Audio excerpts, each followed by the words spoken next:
Salam sejahtera bagi kita semua. Kembali lagi ke channel sederhana kita, yakni Sepintas Kabar. Sebelum lanjut, jangan lupa like, komen, dan share dan subscribe agar channel ini terus berkembang dan tetap ada di peredaran YouTube. Peristiwa kekerasan antar etnis ini terjadi pada 18 Februari 2001, tepatnya di kota Sampit, Kalimantan Tengah, dan meluas hingga kota Sambas, Palangkaraya, hingga Pontianak. Kekerasan ini latar belakang persetujuan antar suku Dayak dengan Madura, yang notabene merupakan warga pendatang di Kalimantan. Latar belakang tradisi dianggap sebagai salah satu penyebab meluasnya konflik antar suku ini. Sejak awal mula kedatangan suku Madura di Kalimantan sejak tahun 1930, program transmigrasi yang digerakkan seringkali berbuah konflik dengan masyarakat asli Kalimantan. Terlebih ketika program transmigrasi memberikan peluang lebih kepada penduduk Madura untuk bergerak dalam berbagai sektor publik. Sebelum peristiwa tersebut, pada tahun 1996 dan 1997, pernah terjadi konflik rasial yang menimbulkan korban 600 jiwa. Dalam penelusuran fakta-fakta peristiwa Sampit, kemudian dikemukakan bahwa asal mula pertikaian ini didasari karena perselisihan antar kedua belah pihak yang beraksi pada pembunuhan disertai pembakaran rumah. Usai peristiwa malam 17 Februari, secara bertahap di seluruh sudut kota Sampit terjadi berbagai macam aksi kekerasan serta pembunuhan. Pasukan Brimob dari Polda Kalteng beserta pasukan TNI dari Yonif 631 ATG langsung bergerak untuk mengamankan situasi yang semakin tidak terkendali pada 19 Februari 2001.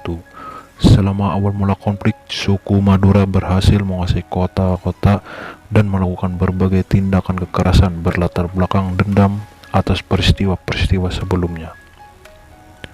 Tetapi kondisi tersebut segera berakhir pada 20 Februari ketika ratusan suku Dayak datang ke kota secara tiba-tiba dari berbagai penjuru. Warga Dayak pedalaman seperti Seruan, Ratua, Pulut, Katingan Hilir hingga Barito masuk menguasai seluruh kota. Di lain hal, daerah Baamang yang menjadi pusat kekuatan suku Madura juga berhasil direbut dengan kekerasan.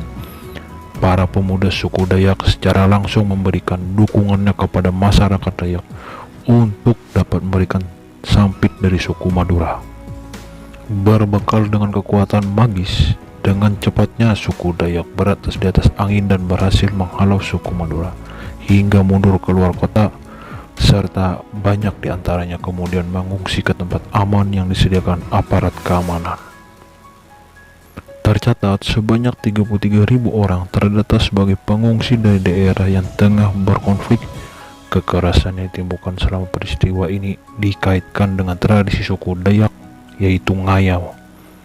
Dikenal dengan praktik ritual pemburuan kepala orang yang dianggap sebagai musuh. Secara bergiliran, para pengungsi kemudian dikeluarkan dari Kalimantan untuk proses-proses rekonsiliasi. Hingga pertengahan tahun 2001, proses rekonsiliasi mulai mendapat apresiasi positif dari berbagai pihak. Walau secara umum, konflik masih terjadi dalam skala kecil.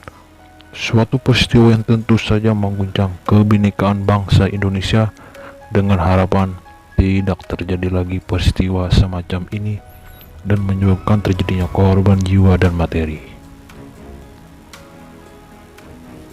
Dari peristiwa ini kita dapat belajar bagaimana khususnya di Indonesia secara bermasyarakat melakukan proses toleransi antar beragama, entah antar suku. Maka dari itu pembelajaran ini sangat penting bagi kita dan cucu-cucu kita mendatang. Dari sini saya sudahi, cukup sekian, terima kasih.